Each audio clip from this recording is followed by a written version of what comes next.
Hi hello welcome to Arba vlogs అండి. ఈరోజు recipe వచ్చేసరికి సెట్ దోశ. సో దానికి కావాల్సిన పదార్థాలు అండ్ విధానం ఏంటో చూసేసుకుందాం, వచ్చేయండి.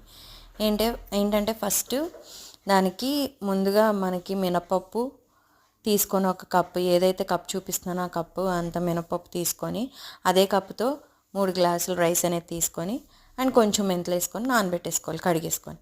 నానబెట్టేసుకున్నాక అంటే ఒక ఓవర్ 6 అవర్స్ అలా నానబెట్టుకోండి. నానబెట్టేసుకున్నాక ఏంటంటే మనం అలాగ మిక్సీలో పట్టేసేసుకోవాలి, కొంచెం మెత్తగా చూపిస్తున్న కన్సిస్టెన్సీ బట్టి.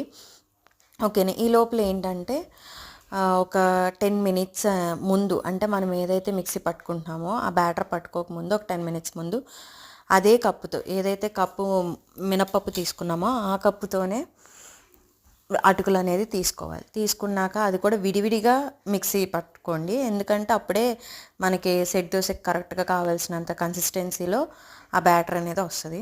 వచ్చాక ఏంటంటే ఓవర్ నైట్ పెట్టేసుకోవాలంటే ఓవర్ నైట్, లేకపోతే పొద్దున్న మిక్సీ పట్టుకుంటే ఈవినింగ్ వేసుకోవడమో చేసుకోవాలి. ఒక 6 అవర్స్ వరకు పక్కన పెట్టేసుకున్నాక ఏంటంటే తీసుకొని అందులో మనకి ఎంతైతే సాల్ట్ కావాలో అంత సాల్ట్ అనేది వేసుకొని బాగా మిక్స్ చేసుకొని పక్కన పెట్టేసుకోవాలి. పెట్టేసుకున్నాక మనకి సెట్ దోశకి ఏవైతే వెజిటేబుల్స్ ఉండాలో, అంటే ఆనియన్, ఉల్లిపాయలు తురుము అండ్ క్యారెట్ తురుము, పచ్చిమిర్చి చూపిస్తున్న విధంగా అవన్నీ రెడీ చేసి పెట్టుకొని, అది సెట్ దోశ పెనం అండి, అది లేకపోయినా మామూలు పెనం మీద అయినా చేసుకోవచ్చు. ఎక్కువ ఫోర్స్ అప్లై చేయకుండా, ఏదైతే ఫస్ట్ చూపించానో ఎక్కువ ఫోర్స్ అప్లై చేయకుండా మొత్తం అంతా ఆ బ్యాటర్ అనేది స్ప్రెడ్ చేయాలి. ఫస్ట్ టైం వేస్తున్నది కాబట్టి ఆయిల్ అనేది వేసాను, తర్వాత కొంచెం వేసాను. నెక్స్ట్ నుంచి వేసినప్పుడు ఆయిల్ అనేది ఫస్ట్ వేయక్కర్లేదు.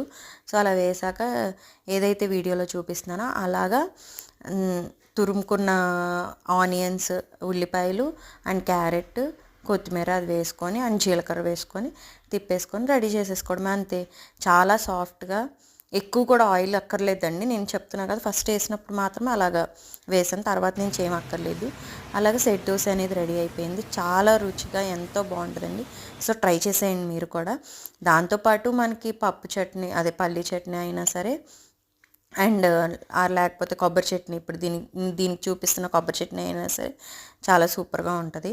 సో మీరు కూడా ట్రై చేసేయండి. అండ్ మనకు ఆ కొబ్బరి చట్నీ రెసిపీ కూడా ఉంది, చూసేయండి. Thank you for watching.